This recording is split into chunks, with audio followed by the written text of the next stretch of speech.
Saudara, perusahaan Kaltim Industri Park Indonesia atau KIPI di Tanah Kuning, Mangku Padi, Kabupaten Bulungan, Kalimantan Utara, terus bergerak membangun infrastruktur penunjang industri perusahaan.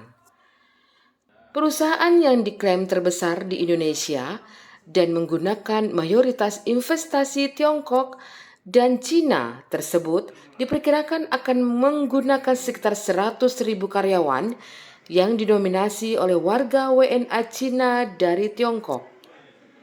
Gambaran informasi itulah yang membuat Bupati Bulungan Sarwani bergerak cepat bekerja sama dengan Kementerian Maritim dan Investasi atau Marves RI untuk mengadakan lembaga pelatihan dan pendidikan bahasa Mandarin atau bahasa Cina bagi putra-putri pribumi terutama warga lokal Kabupaten Bulungan, Kalimantan Utara.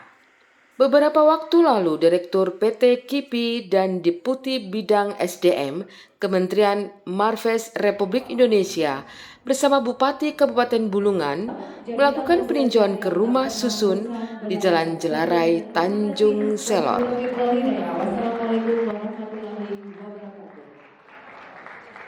Di mana sekitar 80 warga lokal hasil rekrutan seleksi pemerintah Kabupaten Bulungan dan PT KIPI dilatih bahasa Mandarin untuk dipekerjakan di perusahaan pulp terbesar Indonesia tersebut.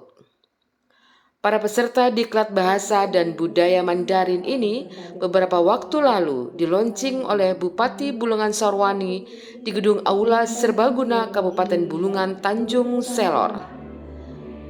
Secara resmi, anggota diklat bahasa Mandarin ini resmi menempuh pendidikan selama kurang lebih setahun ke depan untuk dipersiapkan masuk sebagai tenaga lokal di perusahaan PT KIPI di masa datang. Para rekrutan diklat ini merupakan bentuk perhatian PT KIPI terhadap warga lokal untuk dipekerjakan di perusahaan terbesar Indonesia tersebut.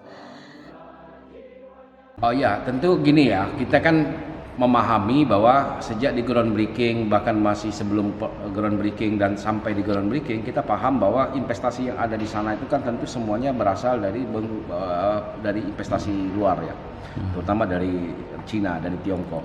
Ya tentu salah satu faktor yang harus kita untuk bisa ikut di dalamnya adalah salah satu faktor kemampuan kita menguasai bahasa dari sisi bahasa itu sendiri. Nah hal-hal seperti ini memang bagian yang kita pikirkan supaya anak-anak di Kabupaten Bulungan khususnya yang kita perjuangkan ini memiliki kesempatan.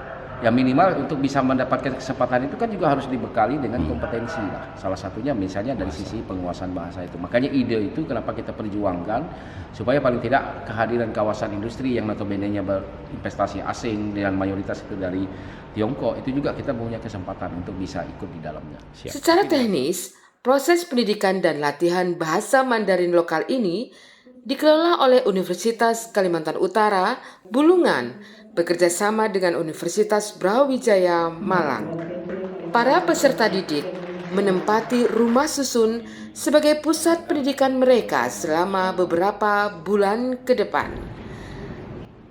Kemudian kerjasama juga kami lakukan dengan Dari kantor Bupati Kabupaten Bulungan, Star News TV, M. Sakir melaporkan.